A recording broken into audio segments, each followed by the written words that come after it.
and welcome back to Wall Tactics. We're here to talk about the rise of the green tide, or in this case, how them orcs doing. So, like always, we like to talk about the stats and the facts, get some context, look at the player's win path to see how they did, as I like to think context matters. So, we're necessarily doing well on paper, yet, of course, in the right hands, orcs can prevail. So, today we'll be looking at some of the prevailing players.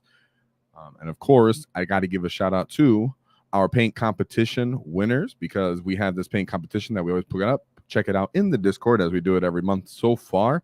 So you can get more details on that. And speaking of this paint competition, got to give a shout out to the Baron of Dice as our sponsor and help us actually do the paint competition. That way we can actually have this endeavor and have fun in our hobby while still being able to present the stats and the facts to you get. So check out the Baron of Dice in the description as we get 5% off, because nobody likes taxes.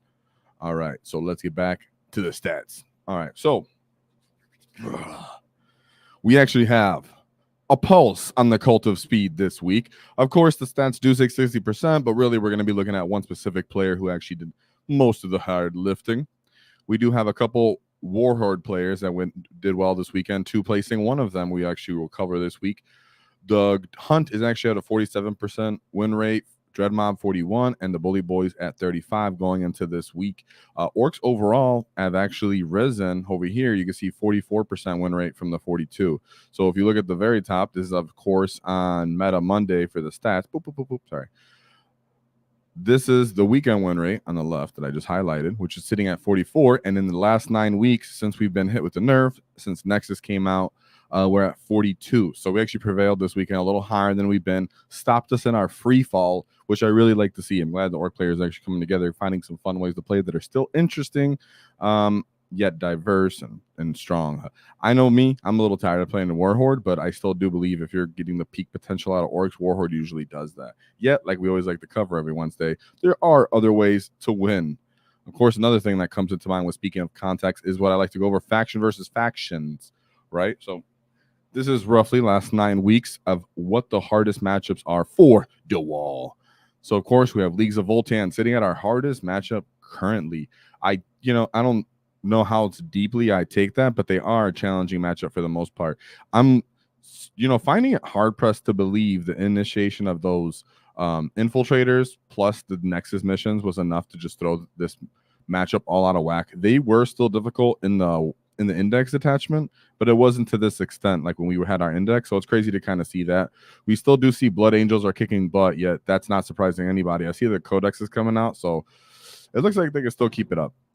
Interestingly enough, what I wanted to point out here is you have Adeptus Custodes, World Eaters, Space Wolves, Blood Angels, and Drakari as pretty much half, a little more than half of the harder matchups that we do have. Interestingly enough, there are other melee armies that are kind of bullying us around, it seems, when we're supposed to be the melee army. And a lot of the time we like to say that orcs kind of act a little bit more like bullies when it comes to the combat phase. We aren't even the best at combat. We just really, really good at beating up other armies that don't have combat with combat. Yet these factions that are able to beat us are actually the ones that are prevailing in the meta.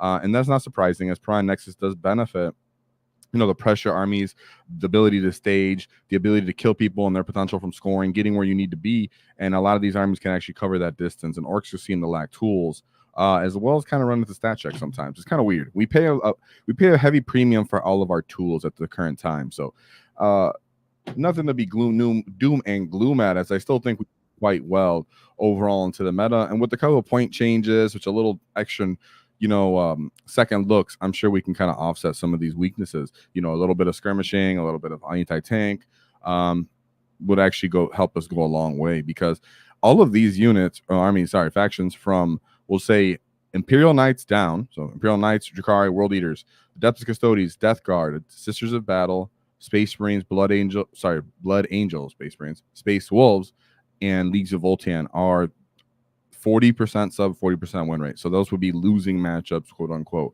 But anything else to greater, I like to put around 44 or higher. These are all just stat numbers. If you know the matchups, if you're a good player, you can overcome these. It's just a generalization. So if you're an orc player, you're going into, let's see, your local crusade, you're going to an RTT, whatever it may be, it'll behoove you to maybe look into doing your homework on some of these matchups, as if you do face them, you are facing an uphill battle. Doesn't mean you can't win. It just means you're at an uphill battle. But speaking of people who have overcome the uphill battle, let's talk about our first performing orc player, Matthew Harnett. Hope I didn't mess up your name you get. So right here, I like to pull up Matthew's War Horde list, and he called it Big Pig.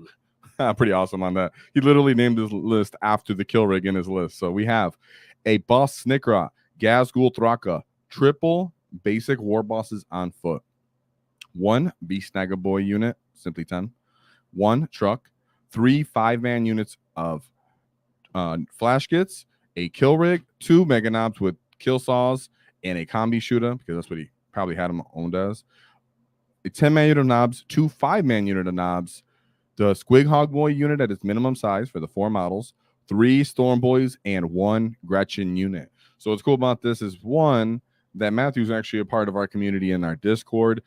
So he did actually appreciate the kill rig over time. I'm glad to see it come on. And he was able to give me some of his notes on some things that happened. Of course, I'm not going to read the entire extra little detail that everything that happened to the chat, but I can summarize it so you guys know.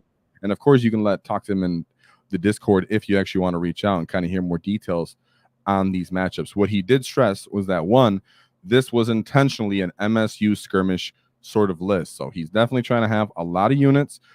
He thinks that orc skirmishing is actually, not that bad if you just go for straight 5-5-5-5-man units. But having Gaz in that skirmish mix-up means that when you do Call of WAAAGH, these skirmish units can typically punch with that lethal, which is what he strongly took advantage of all the time. Of course, it does come to timing. So a lot of people are like, well, that doesn't work with me.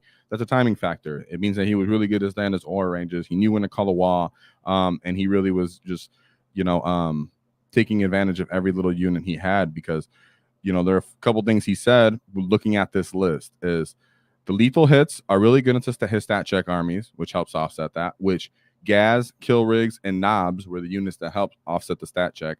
His MVPs were also Gaz, kill rigs, knobs, and the flash kits were his just favorite units. And he still thinks that orcs are fine with trading up, like I said, if they have Gaz's lethal or in that case. The one thing that he really wants to stress when you're looking at this list is that the kill rig really, really did push his knob units over that threshold. That +1 strength, like I always say, guys, really helps knobs with that weird strength we kind of have sitting at 9, on the wall 10. There's good transports that are strength, the toughness 10. Anything tougher than that is pretty common as well, sitting around 11, 12. So therefore, you having lethal +1 strength means you're doing just so much significantly better into those toughness models units, which is what he pretty much said that he enjoyed the most out with this combo. So those were his direct takeaways. Let's take a look at his matchups. And I think Matthew's in chat. Shout out to Matt. Whoa, for Coda. And I see you, Gits. What's up, Gits? Sorry I was late today. I had a lot of technical difficulties going on. Of course, when we look at these matchups, we have his first matchup. So in this first matchup, sorry, I should have showed this, guys. Getting too excited. This was a 50-person GT, the Big Sky Open in America. He did have his first game was a loss. Now, mind you, guys, normally, when you do lose the first game, people will say, well, that's submarining. You didn't end up playing to win for overall. That's true. That being said, when you look at the overall scores that he was able to rack up with this list, it means he was doing very, very well. So therefore, it gives a lot of merit behind this list, and I very much found this list to be quite valid as well. So even with losing that first game, it's a 74-point win. Just keep in mind, you're looking at a 74, a 100, a 100, a 100, and then a 92. Meaning, even though my math sucks, let's see, he missed about 31 points, something like that, right? I'll mess up, maybe more than that. Sorry. Sorry I messed that up. But either way, maybe then 38. I don't remember the math. He's very short of the straight up 500 points available to you if you play 5 games, right? So that being said, that's why I gave his list and win path so much credit. So his first matchup right off the bat was a straight hard skew, which we always like to talk about. It's really common right now in Nexus. And just when you're going to events, you got to be aware for the stat check, really skewed strong army. So we have a demonic force of essentially Slanesh demons. So we have a Keeper of Secrets, another Keeper of Secrets, and then a Shalexi Hellbane with essentially a name keeper of secrets. Now I want to pull her up because some of you guys might not be aware of her because she's, named. And Slash, this just demons, when you see them, you're like, whoa, okay, this is annoying. When you don't know them, then you think they just suck because everybody tells you they suck. So essentially, this girl can crack, right? Subtract 1 when you're just trying to hit her in melee. She gets to reroll charges into monsters and vehicles and characters. You get to reroll the hit roll, the wound roll, and the damage into those same units as well. And then, of course, they have the Shadow of the Warp ability, which gets off all their strats and other different stuff. She's a basic T10 with 4 up info and 20 wounds, leadership 6. She does move 14, but keep in mind, demons can advance and charge. So she's still covering some fat distance. So, yeah, you just got to be aware of pretty much demons as a whole, as they keep getting point decreases because people keep saying they suck, when at the end of the day, I think sometimes it's just a character thing. One other thing, if you're not used to playing demons, a lot of uppy downy moves, so they can really take advantage of combat with their uppy downy, come within 6, and then do weird charges on you. So there's a lot going on here with Slaanesh. You can play pure Slaanesh for really good combat and Khorne. So they have Silex. Silex, I think her name is Selexi, sorry. And then the Changeling, followed by 1 Nurgling, a Beast of Nurgle, really freaking annoying. Everybody knows how the Chaos Spawn's annoying. Beast of Nurgle isn't quite there yet, but full regenning when you're not dead is really freaking annoying.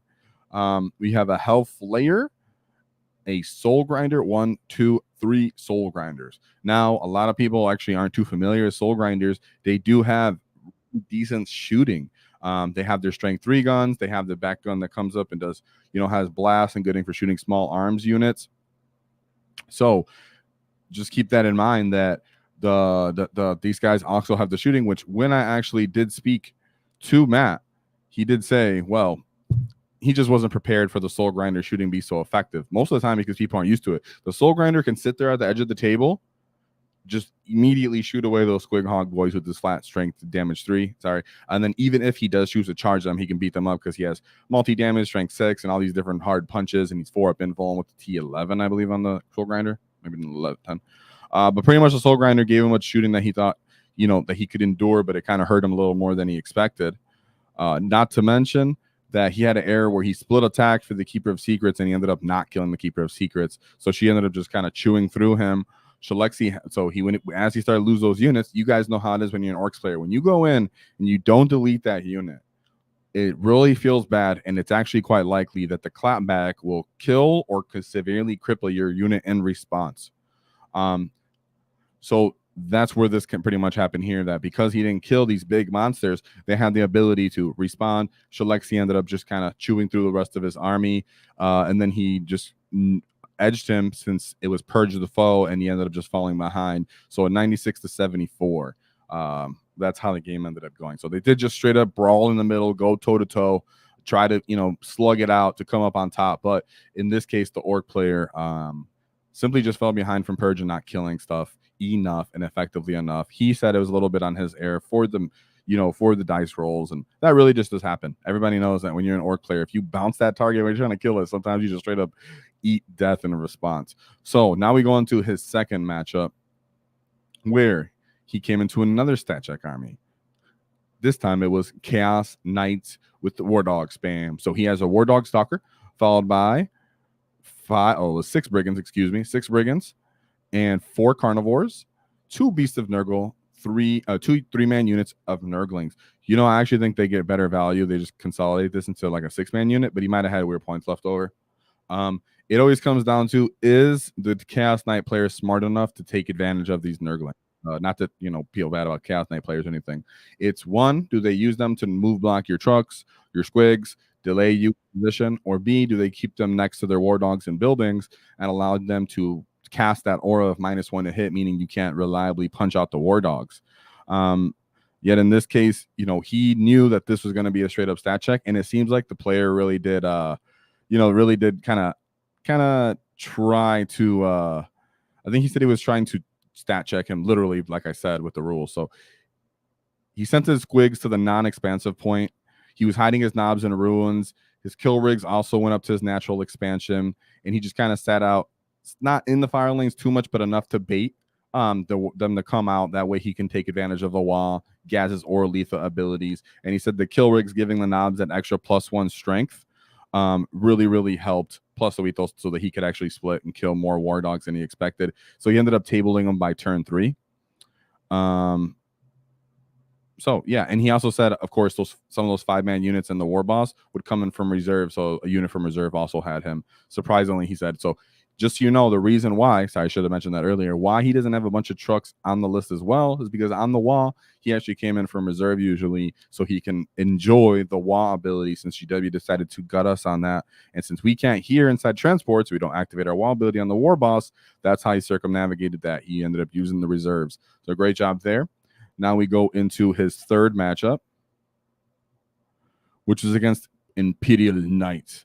This matchup, he was just straight up. He played conservatively, let the Squig Hog boys kind of bait and other units bait for Canis to come out, letting Gaz pretty much go with Canis.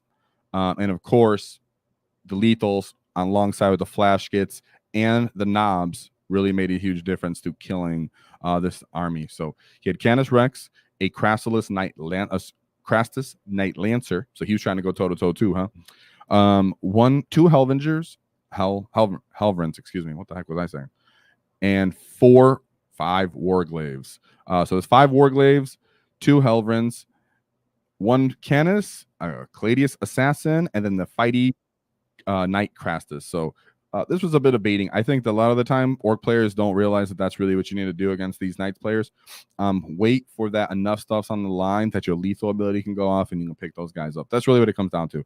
If you don't get that off when you need it to, you're just, there's a good chance you just end up just bouncing or straight up dying. I'm really glad that the kill rig came into play there too. Like I always tell you guys, Orcs just have that weird lack of strength, and kill rigs ended up helping make up for that, he said in that matchup. So then we move to his 4th round, which is into DAKKA. So he had a Scurry Sky Splinter Assault Force. He has an Archon, Lilith Hexbrash, and a Succubus with Night Shroud. That's 4 units of Kabalite Warriors, 1 Witch, followed by 5 Raiders, 2 Venoms, an Incubi, 1 Mandrake unit, 2 units of Ravengers, and 2 units of Scourges. So what he was, this matchup, what really was a factor was obviously how vehicle heavy it was. And he actually ended up going first, and he tried to cut him out. His trucks transports out, that way he can kind of get the initiative, which is a lot of time what these other melee armies, like I said before, did the advantage on us. So it's actually pretty annoying. In a cool way, he'd use his kill rig to actually pop those transports in response, which is what we always mention about the kill rigs, is they can actually allow you to interact with other armies' transports. If it was a Rhino, is also same factor, because if they decide to pop smoke and maybe do armor of contempt for a normal basic orc shooting, you just might severely just bounce. A kill rig helps kind of offset those factors, just being able to actually straight up hit with the -3. Even though the Drukhari, they have invulns in their stuff, right? Another thing was the Gits were actually a big factor too. Of course, like I always say, they have the perfect profile for these T3 armies. That way he can kind of, shoot them away if anything happens, overwatch them. So he was pretty much crippling the army before it really got to fully get into him. And since he crippled the armies, the units that wanted to hit him, it meant that on his wall turn, he was able to run over them. And just, yeah, and pretty much just putting the momentum on continuously in his path. So even though Drukhari player moved out to take the initiative, his overwatch, his transport positioning, and his flash kits being able to be there to immediately respond ended up really kind of not allowing the Drukhari player to really take the initiative fully. And when he went in to try to kill the kill rig ended up surviving, wiping the unit out in response, because he was also mentioning, don't sleep on the kill rig's killing potential, especially into these T3 units. Even the little budget boys on the side can get some punches in. So because the witches bounced off that kill rig, it ended up killing those units almost by himself, and pretty much survived long enough so that the rest of the army could keep going. Flash kits were a factor as well to trade with Overwatch on those Scourges. So interestingly enough, like we mentioned all the time, you need to participate in the shooting phase. Having volume of fire to deal with these T3 units, these army units that want to get in the way, armies that want to delay you with cheap chaff. You don't necessarily always want to go just punch and everything. And even sometimes strength 5, you end up wounding them just not enough, or even strength 4. So wounding on 2s with damage 2, it just feels really, really good to all these T3 units. So I love that he picked that up. Love that he took advantage of Overwatch and the kill rig's auto hitting capability. And to you gets wondering what's going on, where's the Cult of Speed? That's next. So mind you guys, he got 100 against recovery again. A lot of positioning and presence of the board state you can see going behind Matthew's decision making here, and just how he's explaining the game worked out to me. I really, really appreciate that he used the kill rig and the flash kits. Clearly, he's a channel member. Yes, that's cool. So thank you very much for that, Matthew, by the way. So in his final game, it is time for atonement. It is time for Matthew to make up that first game loss, that first game failure. At his final game, he goes back into another demon keeper of secrets list. It's not exactly the same, but it's still pretty good, right? So that's pretty funny. It's funny because someone in chat also said that the Slaanesh units the armies seem to be catching momentum again. I think, like I said, a lot of that is because demons keep coming down at points so much that you can just have a volume of big monsters and kind of have a little bit of chaff here and there left over. They still have uppy downy and they have advance and charge, so not surprising people are just like, oh, that seems pretty easy to play and killy. So I'm glad he gets to go against Slaanesh demons again. Let's take a look at this one though. So he's keeper of secrets, Hellbane again, a mask of Sminsky of Slaanesh. Sorry guys, forget it. 1, 2, 3, 4, 5 units of demonettes. This is the big factor of difference here. I think the first list was a bit tougher because it was more big stuff for killing. The demons do actually give you answers, right? Like we just seen with the Drakari matchup. Flash kits are looking at these guys a little happily. He has 3 units of fiends. They do punch pretty well. They're like their kind of version of cavalry. And then a seeker chariot. So he said the Slaanesh player went first. He moved very aggressively, tried to screen the demonettes and use them, but he used his flash kits to pretty much go out and skirmish with the demonettes, like I mentioned, and he used his truck to kind of go out and skirmish with them too. So of course that means he probably like tank shocked it and run him over and beat him up. He pretty much said, my kill rig did what it did all tourney.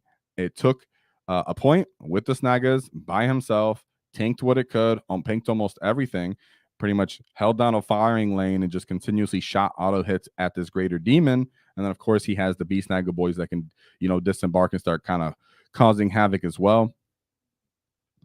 He said Gaz again kind of carried this matchup where these armies, mind you guys, we've looked over this, everything he's gone through. He's constantly hitting high toughness armies. If he didn't have Gaz, that's it. He would have lost all these games. He would have just straight up lost all these games, including this one. And I said, like, even if you included, because you see here he has knobs, right? I'm saying, like, if he didn't specifically add Gaz, you switch whatever you want to put in there, more mega knobs, more knobs, squig hog boys, whatever. It wouldn't have offset this. He would have lost to these matchups. So he said Gaz this time, and he learned from not splitting so much. Went in there, ended up killing. His knobs ended up picking up another unit of Keeper of Secrets. And he definitely had a crackback. He said that he kind of slugged it out, but he ran out of units essentially by the time it was for him to respond, since our orc player was able to get the initiative. So the first time demonettes came out, flash gets in response. Second time demons came out to kill the flash gets, in response Gaz and the knobs came out. At that point you can see there's low momentum. Not to mention, remember, he can fight on death, so the knobs can get another initiative if they have to. And his 10-man unit took his home objective, ended up coming back on primary in round 5. So really that late of a swing. He said he just pretty much came back again on primary in 5. So that was the end of his event of those wins. Now let's take one more look at his list before we move on this final notes. So he said his kill rig, his big notes, his big takeaways was kill rigs kills almost everything he kills. Sorry. Gaz kills almost everything he touches most of the time, and the lethal auras really help you overwhelm a flank when it's that time to go. He loved the kill rigs being able to put his knobs over that strength threshold, and it really didn't die as often as people think, right? I always say, if you take your kill rig and stick it on the middle of the table, yes, it will die. It is not a Land Raider Redeemer. But if you play the flanks and you limit the amount of units and anti-tank that can shoot at it, it's going to tank a lot of that, guys, because the Feel No Pain and because the WAAAGH gives it that invuln. And he said, of course, like I always talk about, those 5-man units, flash kits, SWAT teams also felt really, really good as he got his points back with skirmishing, with the knobs, with the war boss, and the flash kits. He said it really taught him that at the end of the day, orcs really do take a great benefit from trying to go MSU, skirmish, and just have gas really, really push those small units over the breakpoint to punch up and finally get the point efficiency from orcs that we need. So Gaz really, really carried this one, but the big pig lives on. You get so war for Matthew and his run with the war horde. I really love that he used the kill rigs in the gas. Not gonna lie, boys. Next, and certainly not least, we have the next list from Pranis Compress. I'm sorry, buddy, if you're out there. Don't feel bad. I'm illiterate. We have Red Ones Go Faster. Here we are with a Cult of Speed. The Cult of Speed has finally made its rise, you boys, in singles, you know, because we've seen it on like teams and we've seen it on, other people kind of talk about it in the background, and really niche players will make it work. Yet here it is, live and in charge, a singles player going 3-1-1. So I know he didn't, win, but this wasn't WTC scoring. This was a clear normal win. So he tied someone 72-72. So let's take a look at his list very quickly.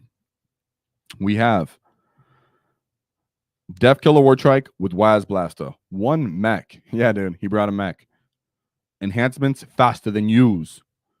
1. Oh, I should have put the number, but that's a 20-man unit of boys. So there it is, dudes. The 20-man unit of boy mob. When we talked about the Cult of Speed video, I brought that up. You can bring knobs, you can bring 20 boys, you can bring beast snaggers, whatever it may be, but you definitely need that board presence mid-table bully unit, which is what his battle wagon was. So here he goes. He has his battle wagon. We talked about the kill rig on another video. That cannot sit in the middle of the table, but a battle wagon, give it some cover, good chance it can actually survive the middle table. Not always, but it can. We have he didn't bring the Def Roller. I don't know why not. Just he didn't, but he does have Ard Case on it. Of course, he has a 3-man unit of Def Coptas with a custom Mega Blaster. He has a 6-man unit of Def Coptas, again with the custom Mega Blaster, and then another 6-man unit of Def Coptas. So he almost made the full 18, but he came a little short. That's okay. We have a minimum size unit of Gretchen, followed by a host of Buggies. So he accompanied himself with 2 custom booster blasters. So, it's 3, excuse me. 3 custom booster blasters. Of course, little flamers. If I hit you, I debuff you with -1 to hit. He has 3 Megatrack Scrap Jets, followed by 2 Shock Jump Dragsters, with a 6-man unit of War Bikers, followed by 2 3-man unit of War Bikers. I really like this list for a couple reasons. 1, who doesn't love a mob boy unit, right? But in reality, what I really like is how many Buggies actually made it onto this list. Helps make up for the fact that maybe he doesn't have max boys, doesn't have max Def Coptas. So he just kind of filled that up with more Buggies. And he made sure to bring 1, the custom booster blasters, which gives you debuffs from range. Like I always mention, you don't necessarily put all your Buggies on the front line when you're playing Cult of Speed, guys. So you don't want to put these custom booster blasters necessarily always in the front.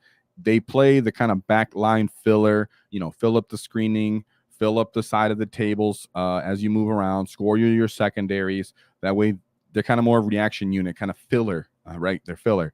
The scrap jets are now your version of skirmishing, just like you would talk about flash kits.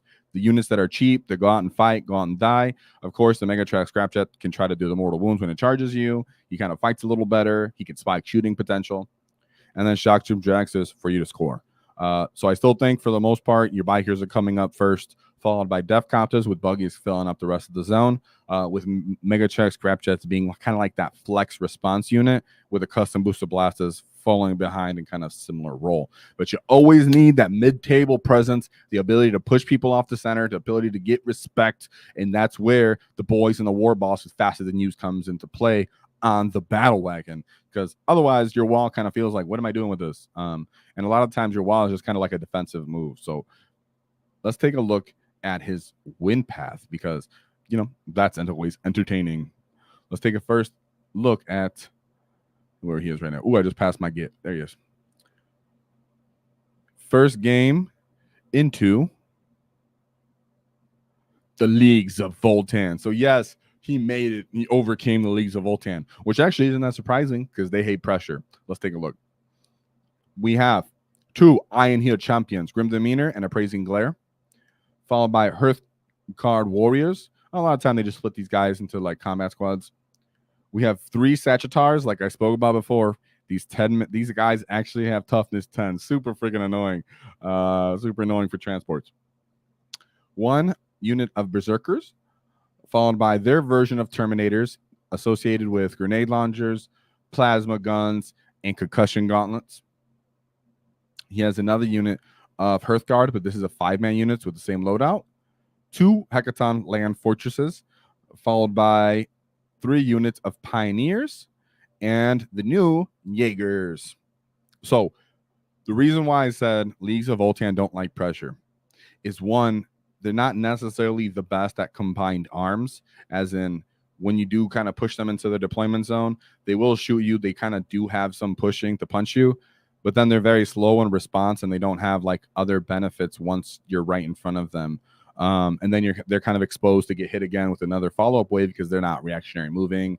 They're not fast and auto advance and charging you, so you know exactly how far they're going to move in response. And their real punching potential comes from these Terminators. So once you start tagging the Sagittars and you start tagging, move blocking the land fortresses and standing in the middle of the table and screening the reserves and screening the deep strike potential, you can push this fat brick of 10 Terminators out into their own deployment zone, putting them in jail, quote unquote, near the deployment zone. They do, of course, have the nice little the Jaegers in this case, but that's where you're happy to have a Mega Track Scrapjet, or like we talk about the biker units where the Death Killer Warstrike or just simple bikers are going to run around and be like, sure, I can kill this thing. I get rerolls on my DAKKAs, I punch a little bit, my Power Claw, so you actually don't mind using those guys to leapfrog.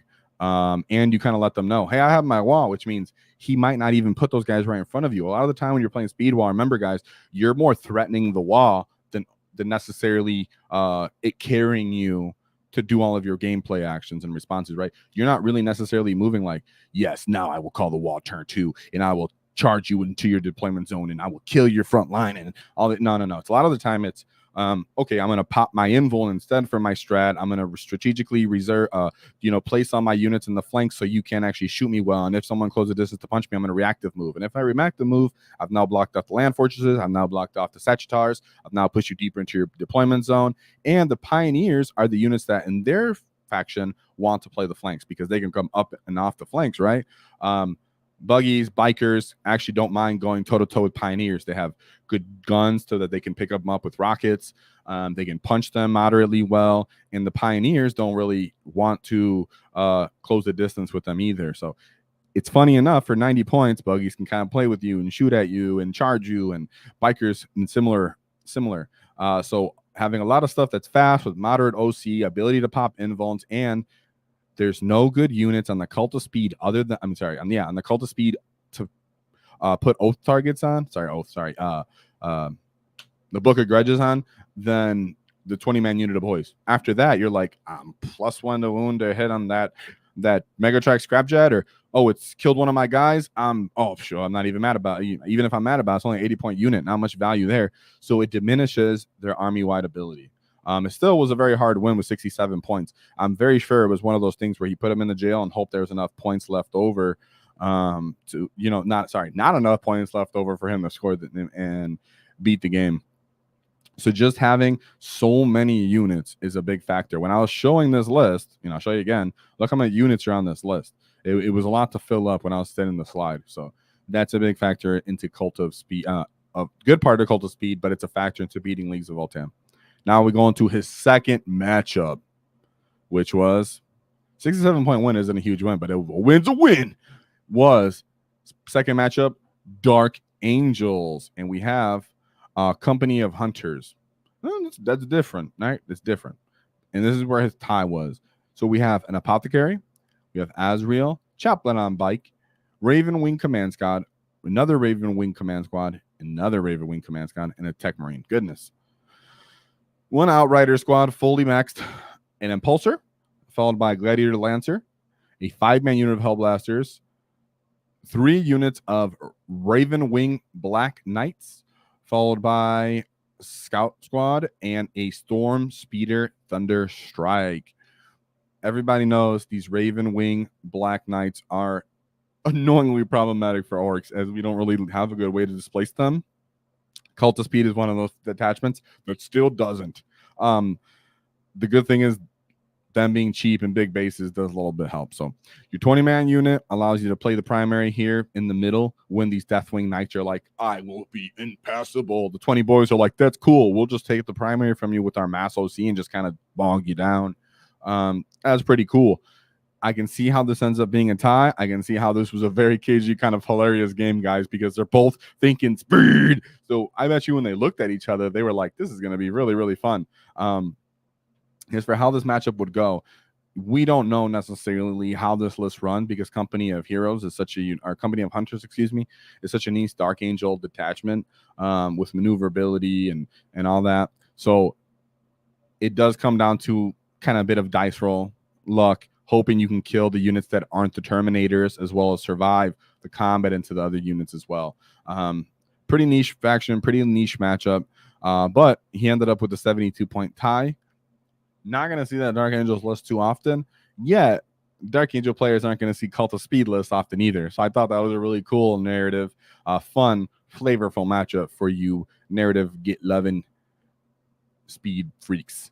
Now, his third matchup, which this was his loss, which I can actually quite understand, was World Eaters. So we have Angron, followed by Lord Invocatus, World Eaters Lord on Juggernaut. A Jackal, 2 units of 8-bound, followed by a 3-man unit of 8-bound and a fat 6-man unit of Exalted 8-bound. 3 units of these very annoying Chaos World Eater spawn, and 2 World Eaters Forge Fiends with the Ectoplasma Cannons. Yeah.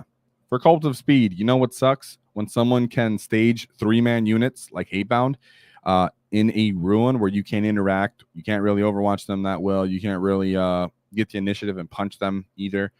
They auto-advance 6, and then they charge into you and beat the crap out of your units quite effectively for 140 points. So do the Exalted 8-bound, and of course, who's really displacing Angron, right? You can say, oh, I'm going to use the Death Copters and I'm going to start popping strats. That's true, but Angron does have a 2-up armor save, so he's still going to be taking great saves there, and he comes back to life. I just did the World Eater Juggernaut, sorry. Angron, not to mention all the scouting potential that these guys have. So right off the bat, even if you do go first at the Cult of Speed player, just the fact that they can scout into the terrain and go, well, after you move first, I'm just gonna go right into you and start picking up your lines.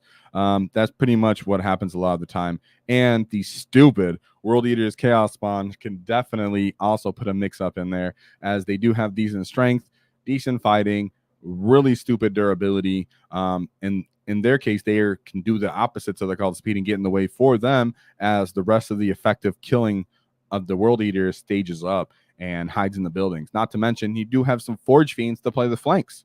So who's going into the middle? I'm going to get the initiative and beat you up. If you move to the flanks, I'm going to shoot you down and still have units playing in the stages of the sides of the building. If you're skirmishing to the middle, I'll throw World Eaters spawn into the middle, because these dudes actually do have OC. Not to mention, if they really wanted to, they could put Jackals into the middle and sticky it and then cause you to come out and start playing the game with them.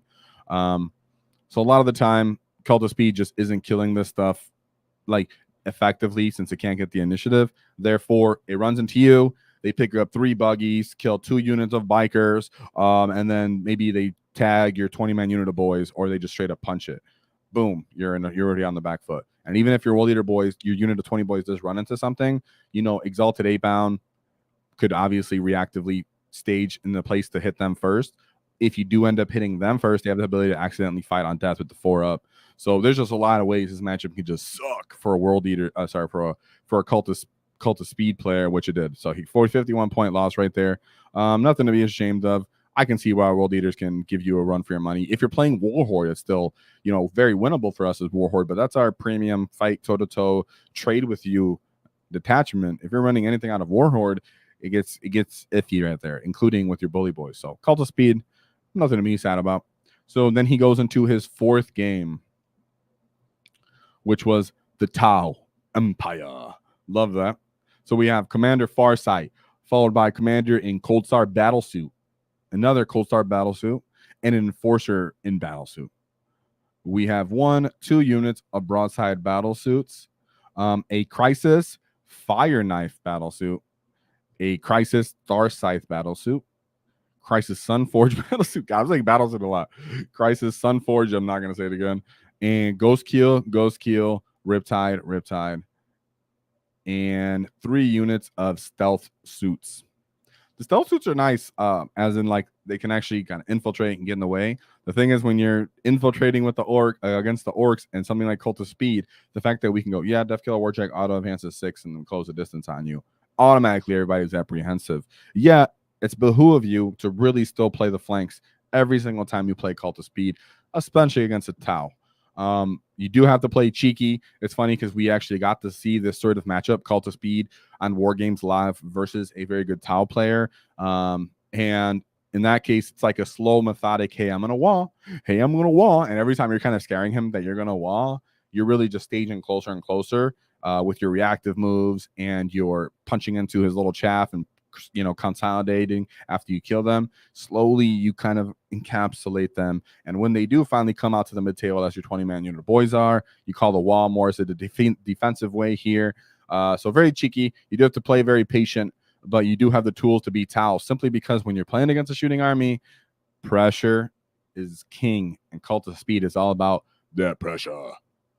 So his final matchup, we have the 1,000 Suns. Dude, come on. Cult of Speed players making it work, guys. You would hate to see some of these armies if you were playing Cult of Speed casually, yet he made it work, which I'm happy to see, because a lot of people in Discord and such talk about how it works in Crusade and fun. So we have Ahriman on Disc of Zeech, Exalted Sorcerer, Sorcerer on Disc of Zeech, Infernal Master, Magnus the Red, and 1,000 Sun Sorcerator in Terminator Armor. I don't know why I did that. I just kind of excited. 1, 2, 3, 4 units of basic 5-man units of Rubric Marines, of course, followed by 2 units of Mutilex Vortex Beasts, and a nice fat unit of Scarab Occult Terminator Squads. Now, I'm not too familiar with 1,000 Sun Terminators, as they're just not too common, but a lot of the time it's because since they got nerfed into they can't reactive move so much and be so annoying all over the double move so much and be so punishing and cheeky, they're looking for more survivability, and that's where this comes into play. Not to mention, of course, they still do have killing potential, because that's just how Terminators, that's just how 1,000 Suns run, but it's something else to bring Terminators back. I don't know about you guys. You let me know in chats, but aren't you kind of happy to see Terminators kind of remaking an appearance? Just saying, like, overall in the whole meta, just 2 of armor save units. I mean, I know our unit got killed. Sorry, there's a tie tangent. Our bully boy, our Omega Knob got ruined, but that doesn't mean we don't like just the idea of, big monsters coming up into play, like Magnus again, the T-Suns, Terminators coming back into play, a bunch of different armies like that. So I'm just happy to see this faction as a whole, not this faction, sorry, armies as a whole just feel really good. As we look into the Cult of Speed, we've seen a lot of different cool armies. But the Terminator with Sorcerator is kind of a bit new. Overall, 1,000 Suns are always a problematic matchup for Orks because of their killing potential. Yet, like we talked about when the Leagues of Voltan matchup, having a bunch of units that you don't really get value into killing any singular one when you throw all of your damage, just throws these armies on the side. They're like, dang, I really hope you have like a 500-point unit I can kill. Oh, you just got Boyz? Oh, you just got Buggies? Man, like, what am I going to do? Anything of these units that dies is problematic, or starts getting tagged. And again, even though 1,000 Suns don't have range for really shooting, they're still the same kind of army that they don't want to be pressured, touched. And so as you're playing the flanks and running them down, they're kind of spurging and running all over the place, hoping that you don't get to them. And you're like, well, I'm enclosing you, because when you're playing Kult of Speed, you should be playing both flanks and just threatening the mid table. And normally a Kult of Thousands of players like, I'll kill this flank and then I'll react, do my infernal gateway to run away to the other side and all this stuff. And in this case, you're like, well, I just have more stuff following through, and you're just never going to score. So he has to contest with you. If he doesn't just straight up kill you enough, then you win the game. And that's what pretty much seemed to happen here. Enough stuff survived that he was able to put 81 points, wasn't dying fast enough.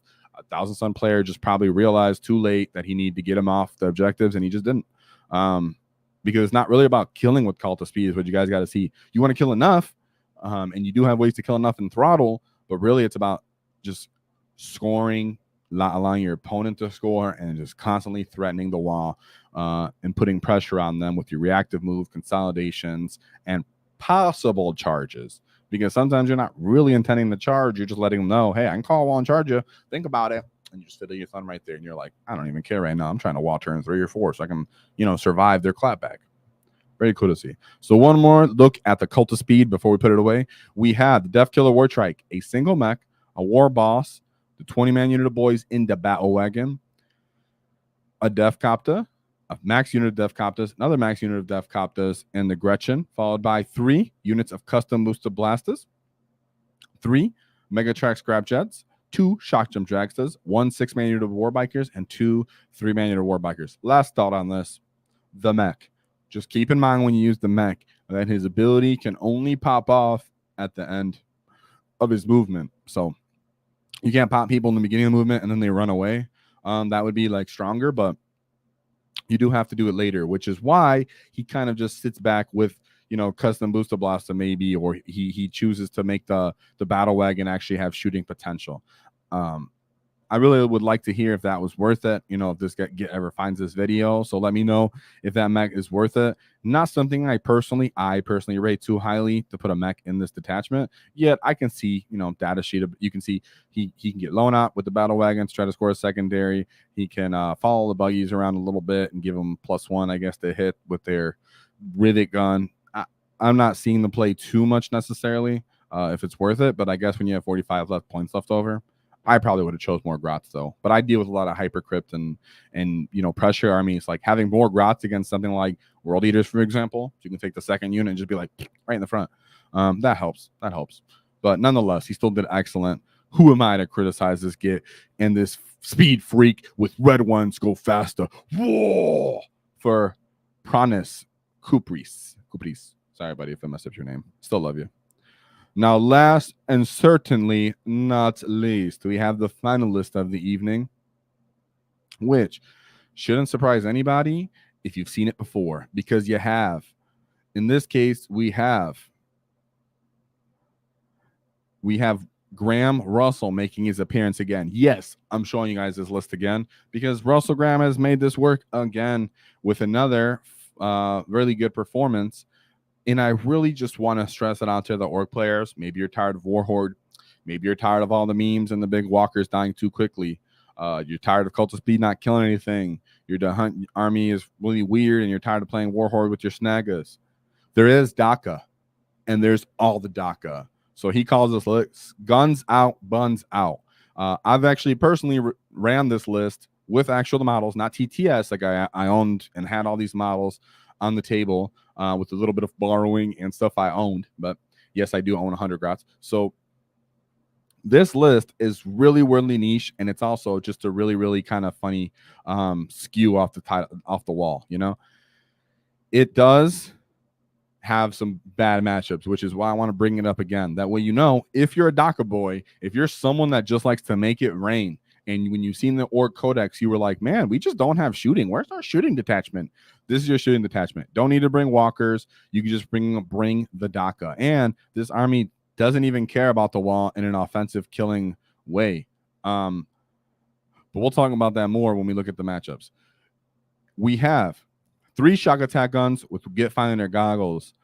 We have 5 max unit of Grots. So that's 20 Grots plus 2 Runt Herders. Something I want to stress here, when you're playing with Grots in general, to the layman, to the average Ork new player, is that the Runt Herders really do benefit from simply you leaving them in cover in letting the rest of your Grauts kind of run around and, screen, stand on an objective, whatever it may be. But the run herders having cover and getting to the 4-up helps that overall survivability, because people are going to be throwing storm bolters and stupid stuff like that.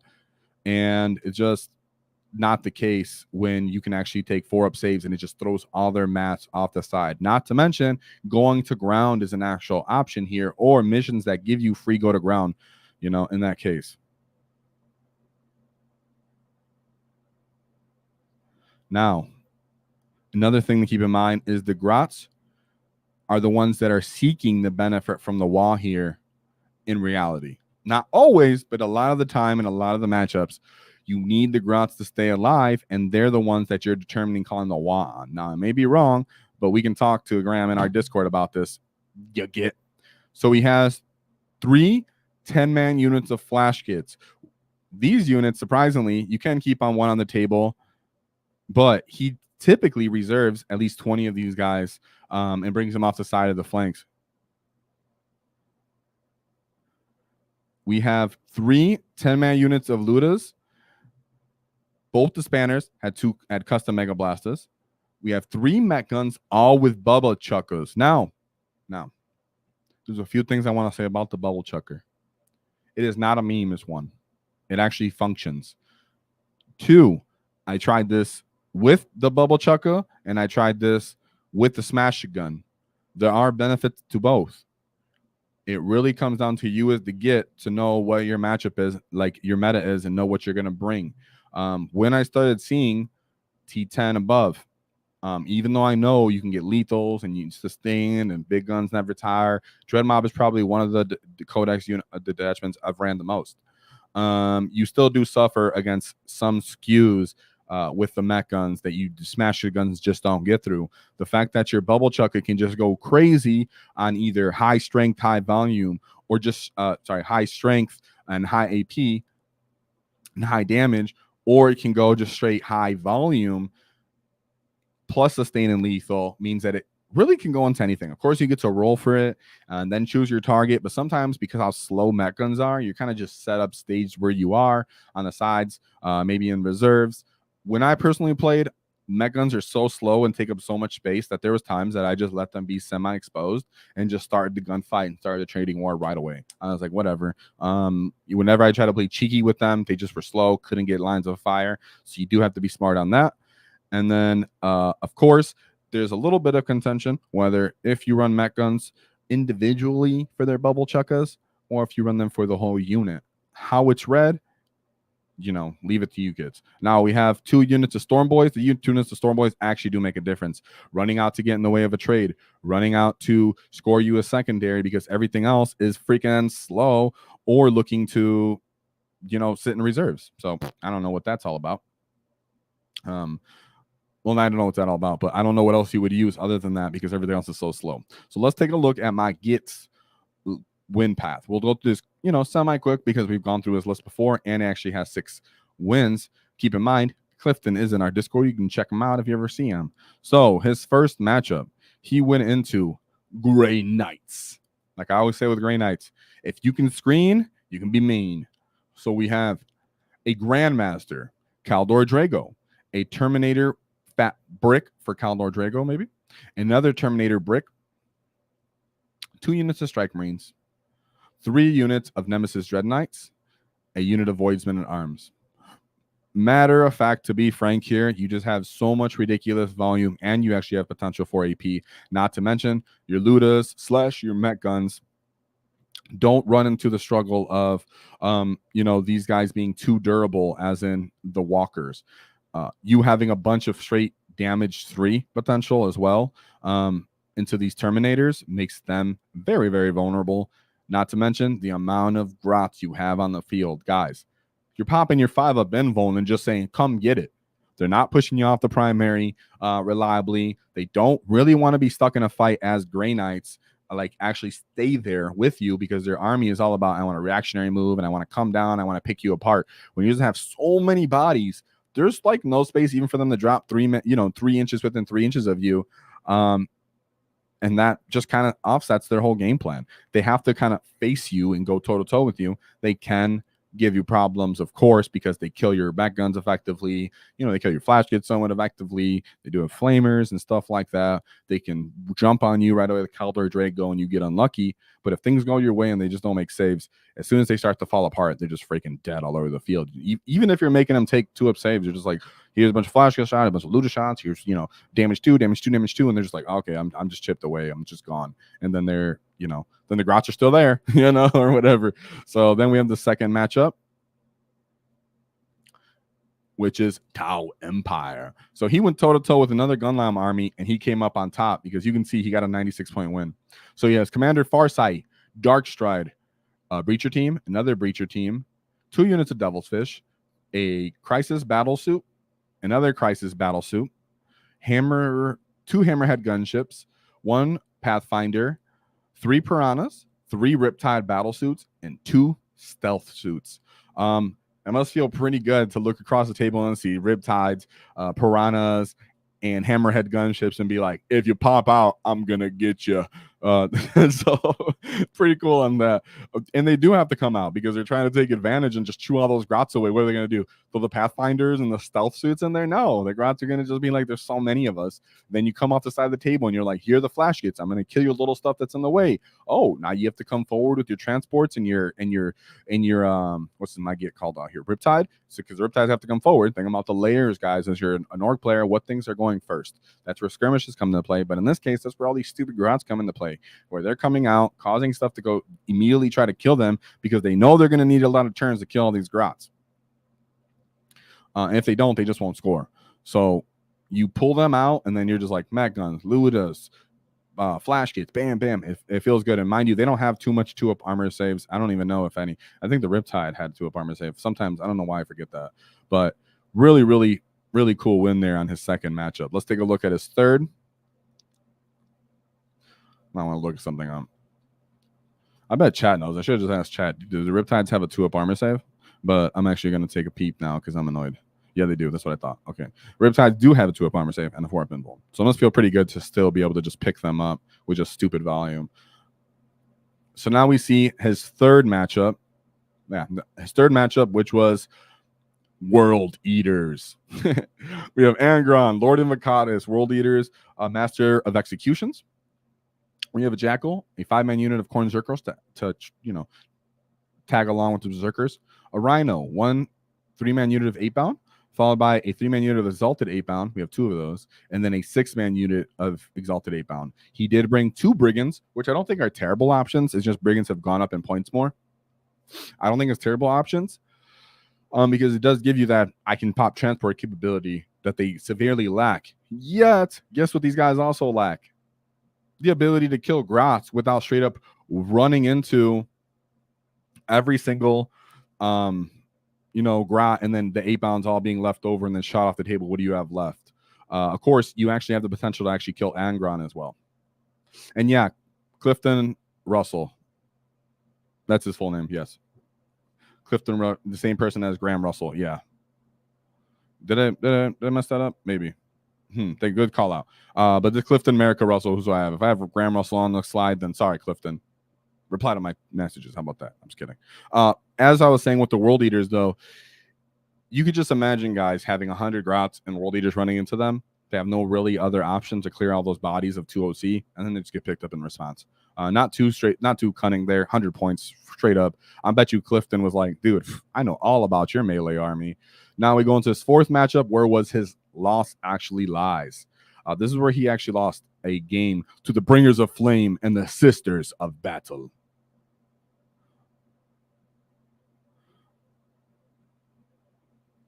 Let's see.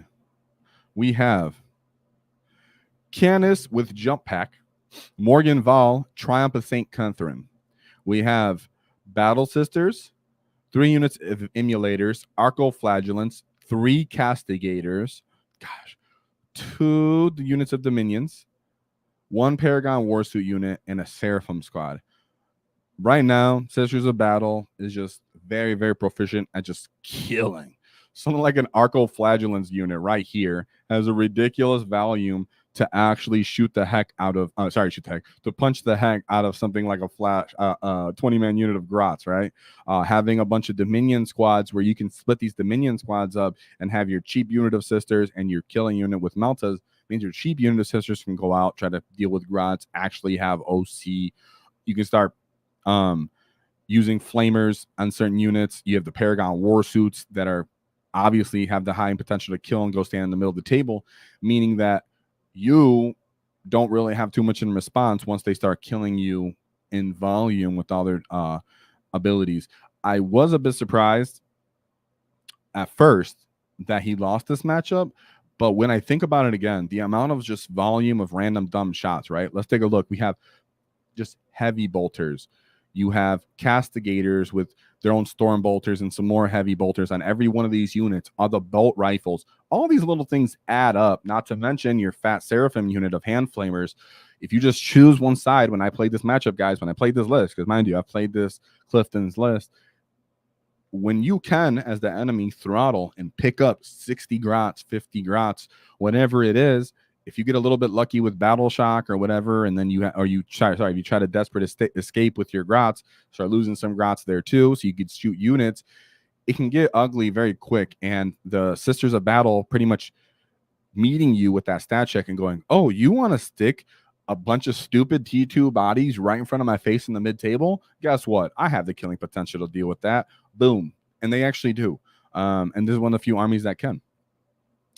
Still, you know, he did good with the 72-point win. There's just so much good killing stuff on that list, and it doesn't require the Scissor of Battle army doesn't innately have a bunch of AP, yet it doesn't really need it into Clifton's list because everything kind of has crappy saves.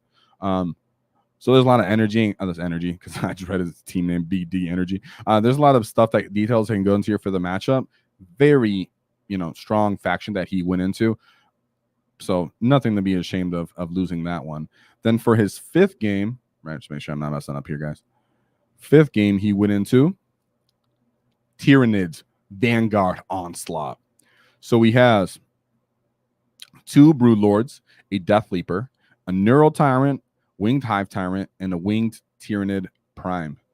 3 units of 10 Hormagots, 2 10-man units of Gene Stealers, followed by 2 Lictors, a Nero Lictor, 1 unit of Tyranid Warriors with bioweapons, 2 Tyrannofexes, and Von Ryan's Leaper. This is a I Alpha Strike You army, right? This is a straight up, they just want to run into you, hope they can pin you in the deployment zone and kill you. The problem here is that, 1, a stupid amount of grots, so you really do have to commit everything if you're committing. If you whiff and the grots survive, you're just now standing directly in the open, and in response, the remaining weapons that the Orks have, between the Ludas, the flash kits actually being able to punch as well. I'm sure Clifton in this case didn't reserve every single flash kit. You leave those guys on the table and you're like, well, you were T3 with these Hormagots. I'm strength 6 on my guns. Oops. Oh, you have a bunch of Gene Stealers here. Oh, you're 2 wounds. I'm a bunch of damage too with my Ludas and my flash kits. Oops. And of course, that's what the point of the Broodlord is. These Gene Stealer bombs trying to run in and just murder you, followed by the Von Leapers and the Lictors. This is just like, well, I have all these grots. Either you run out and you try to alpha strike me, and I shoot you away, or if you don't, I slowly march up the table with my gun support behind me and murder you. The Tyrannofex would be his response to like high armor vehicles and such, but this list simply doesn't have any. So he has 2 simply useless Tyrannofexes that he can use to just stay on an objective, maybe to try to score him primary. But then you're like, well, now I have a nice big shells from bigger gets target, yay! And then your mag guns have something to just throttle into and annihilate when it's time to bring it down or something, right? So very awesome to see him into that list. Tyranids do give Orcs some issues sometimes in the meta as a whole, and I'm glad that he just buried those bugs.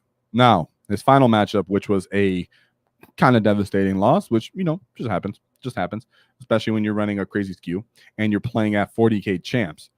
He runs into the dreaded Leagues of Voltan. So we spoke about Kult of Speed and the MSU Warhorde list, how having a bunch of units really helps offset Kult of Speed. Well, having a bunch of big fat stuff that wants to get a grudge so they can just straight up kill you are pretty much a bunch of grots. You can just choose a bunch of grot units and just murder them. You can choose the flash gets and really murder them when the time comes. Not to mention, Leagues of Ultan have the double sustain. They have the sustain 2 as a strat, so they could just put stupid volume into your unit. So we have Iron Here Champion, a Kal. Hearthguard Warrior, Hearthguard Warriors, Hearthguard Warrior. Of course, he had to be the only person on Earth who brought 30 Hearthguard Warriors. Oh, that sucks, bro. That sucks, Clifton. 3 Satchtars, very effective. 2 Brokir Thunderkeen. These guys surprisingly actually do have some volume and durability with that T6. Berserkers, followed by 1 brick of Terminators. Terminators really bring the volume when they have their grenade launchers, which are right here. They have Blast. Then, like I said, they get Sustain. These dudes on their own, when they come down from Deep Strike, are just deleting either Flash Gets, Ludas, Grots, whatever it may be they need to. Another 5-man unit of Hearthguards, and then all these Pioneers. Pioneers have stupid good volume of shooting too for being simply 90 points, right? You see all these little guns, guys, when you actually play into these armies, the guys finally get to use all these little guns, and they're quick to do it. They're like, yes, I finally get to use my bolt shotgun and kill a model. So it's fun for them, but you're like, ooh, you really do have a lot of little stuff. In these situation, guys, that's what I'm talking about. You take your run herder and you go, ooh, I'm in cover. I can actually take some cover saves against, bolt revolvers and stuff. And then last but not least, he has his Jaegers. So all in all, if you're trying to stat check Leagues of Ultan with a horde of bodies, but they're not killy bodies, like they're not Green Tide used to be, and they're not sitting with a constant invuln and pressuring them, you're really just like one turn you get the invuln, and then after that, your Grats are just getting cleared with just so much volume of just little baby shooting and actually a little bit of combined arms. Not to mention, Leagues of Ultan has the ability to just kind of like tank. For example, not that these guys are just T10, like I always point out for those stupid Satchtars, but these guys, Brokir Thunderkeen, I like to say it like that, come with a 6-man unit, but they're sitting at T6 with 3 wounds pop. These guys can actually endure, a flash gate barrage, for example, and then respawn and crack flash gets back pretty effectively. Or they do kind of like a nice little trade where they kill half and half, but since flash gets over time are obviously less durable, they die and get picked up by everything else in the army shooting. Because they get, flash gets only 1 AP, they're 2 damage, these guys are 3 wounds of pop, and they'll just sit with 3 up. Armor saves, getting wounded on 4s.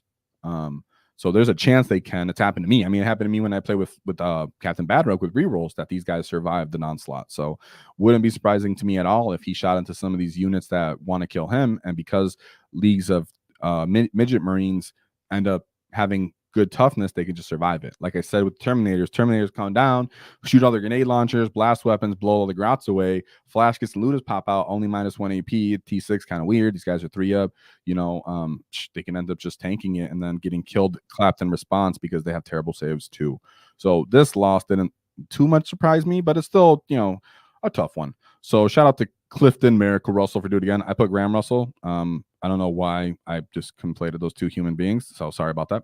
We have Guns Out, Buns Out for the last time. We have 3 units of shock attack guns, 1 with Finder goggles, 5 max units of Gretchen, 3 max unit of flash gets, 3 max unit of Ludas, all the banners having custom mega blasts. Thoughts on that? There are contentions. Do you want rockets or do you want custom mega blasters? I am leaned after testing and trying to custom mega blasters in this detachment, in this matchup, having a set 3 shots per custom mega blaster. So you have 6 and you're essentially trying to throttle, right? Because your Ludas really sometimes only get 1 time to shine since they're so soft. You want them to have their shots. There's nothing that feels worse that you're like, time to shine, baby. And you roll D3 and it's 2-1 and you get 2 shots for your rockets, right? You just want those effective amount of shots. Not to mention being able to get over to that strength, the damage D6 +1, accidentally rolling a 6, 7 damage. Feels really, really good. So I'm on the custom mega blaster on my Ludas train. The bubble chuckers, like I said, they actually do make a difference. They are not a meme. Definitely quite effective.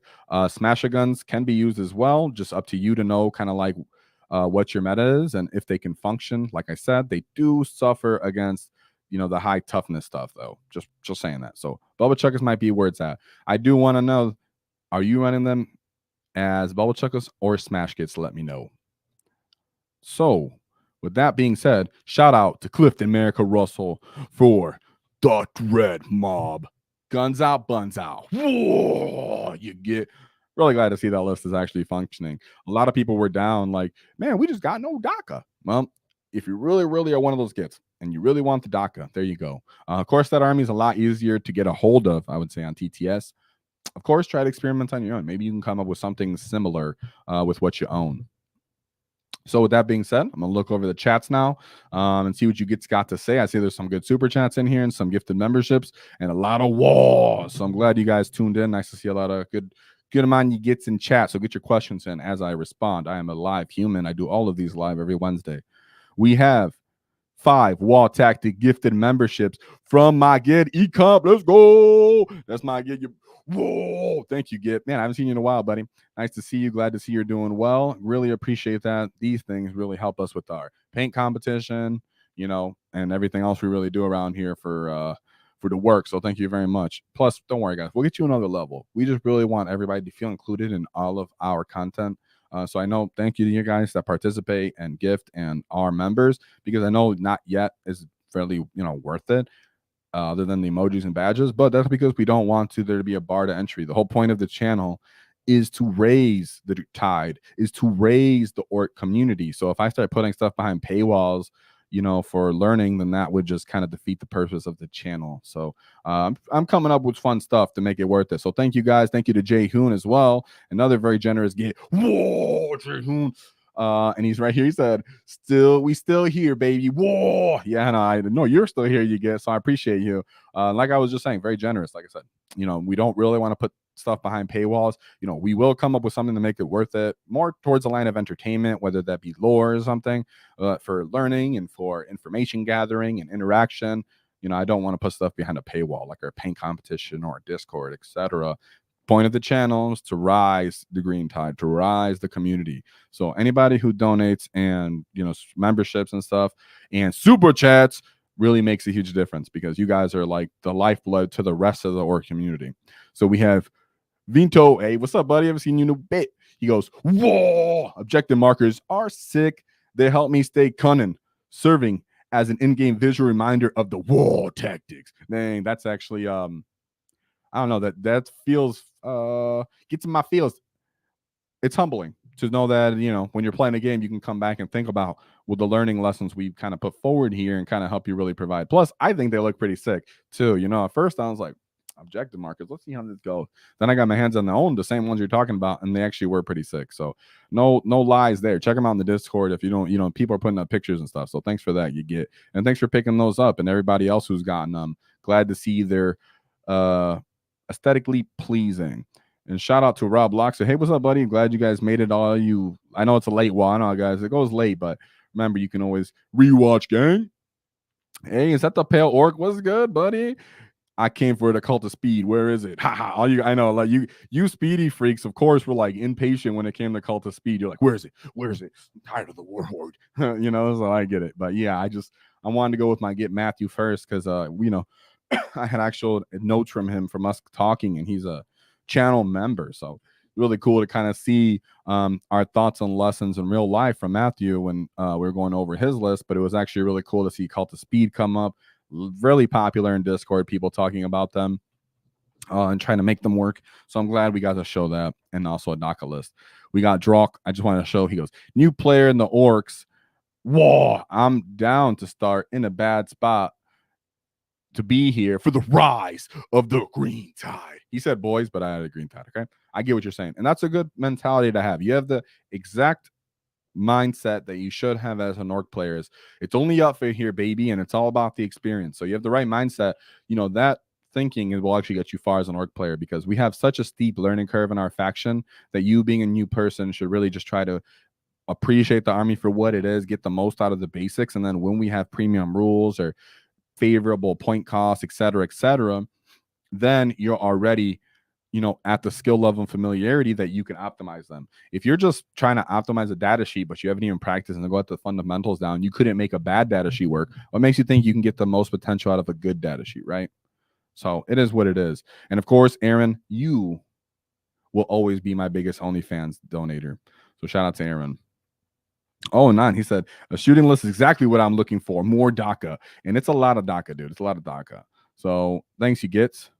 So what's up, Mark Bruce with the speed wall? So with that being said, you get, yes, Orks are one of the lesser factions. Auspex Tactics, I see you out there, buddy. You know, making it familiar, and that means a lot to me, Auspex Tactics, because you, being a big general voice of the Warhammer community as a whole, pointing out some of the Orks' lackings and their weaknesses, you know, will hopefully give more attention to us when we do get point adjustments.